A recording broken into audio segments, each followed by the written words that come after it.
Aujourd'hui, faut-il condamner ou remercier tous ceux qui n'avaient jamais cessé de nous ramener à notre réalité identitaire, et ce depuis l'accession de l'Algérie à son indépendance? Doit-on incriminer ou féliciter toutes celles et tous ceux qui, de l'intérieur ou de l'extérieur de l'État algérien, dans la rue ou dans les administrations, rabaissaient notre algérianité au rang d'une insulte, d'une souillure, d'une honte nationale, ou dans le meilleur des cas, d'une menace sur l'unité du pays?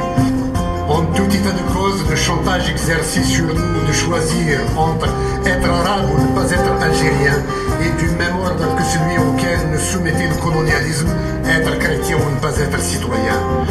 Dans ce pays où nous ne sommes pas des immigrants, tout pouvoir qui exige de nous de renoncer à notre identité et à notre langue pour celle qui nous impose est de type colonial. Après la langue, qui l'empêcherait de nous demander de changer de peau, de visage, et pourquoi pas de statut d'êtres humains libres pour celui d'esclaves, voire de bêtes de somme? Non, notre dignité impose que nous nous assumions dans ce que nous sommes, et non dans ce que des despotes racistes voudraient que nous devenions. Nous sommes Kabyles et nous formons un peuple fier de l'être. C'est une donnée que le pouvoir algérien serait mieux inspiré d'assimiler et de consacrer par un statut adéquat afin d'offrir à la région et au pays la réconciliation et la stabilité dont ils sont privés depuis 40 ans. En avril 2001, dans l'indifférence générale, un massacre est perpétré en Kabylie par les forces gouvernementales. Le choc provoqué par ces événements nous a amenés à repenser notre démarche de façon radicalement différente. Nous nous sommes sentis trahis, exclus un peu plus de cette Algérie qui se montre compatissante à l'égard des Arabes du Moyen-Orient, au moment même où des mères et des pères kabyles pleurent leurs enfants fauchés par des balles des gendarmes algériens.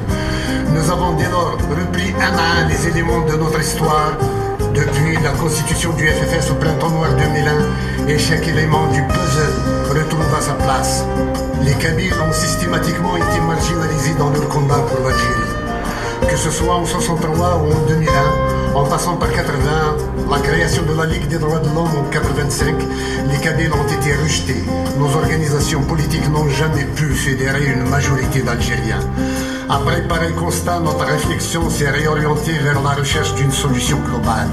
Nous voulons avant tout sauvegarder l'intégrité du pays tout en offrant au peuple kabyle la possibilité de présider à son destin comme il le souhaite, sans pour autant gêner ses compatriotes, mais sans plus attendre que ceux-ci partagent ses aspirations en ce qui concerne sa langue, sa culture et ses pratiques religieuses.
Le fardeau de notre destin et qui relevait le défi de construire aux générations futures un avenir protégé de la violence et de l'injustice. Savez que les intérêts en jeu dépassent ceux des individus et de leur carrière, ceux des groupes et de leurs chapelles. Aucun de nous n'a le droit de se faire passer pour prioritaire sur l'avenir du peuple kabyle. Cessons de nous déprécier. Ceux d'entre nous qui défendent les droits légitimes du peuple kabyle avec sérieux et abnégation méritent notre respect. Il est encore trop tôt pour se perdre dans des débats qui ne pourront être soulevés que lorsque nous aurons un État propre à notre région. Les problèmes idéologiques impliquant des choix de société pour la Kabylie sont importants mais pas pour l'heure. Une fois notre autonomie acquise, charge pour nous de voter pour le parti ou le candidat proche de nos opinions. Identifions-nous aujourd'hui à cet Indien d'Amérique à qui l'on demandait s'il était politiquement de l'aile gauche ou de l'aile droite et qui répondait « Je suis l'oiseau ». C'est entre vos mains, jeunes Kabyles, que je dépose ce message qui pour moi a la valeur de toutes les souffrances et de toutes les épreuves que notre peuple a eu à affronter à travers les âges. Chaque mot y dit notre générosité et notre respect de nous-mêmes et des autres.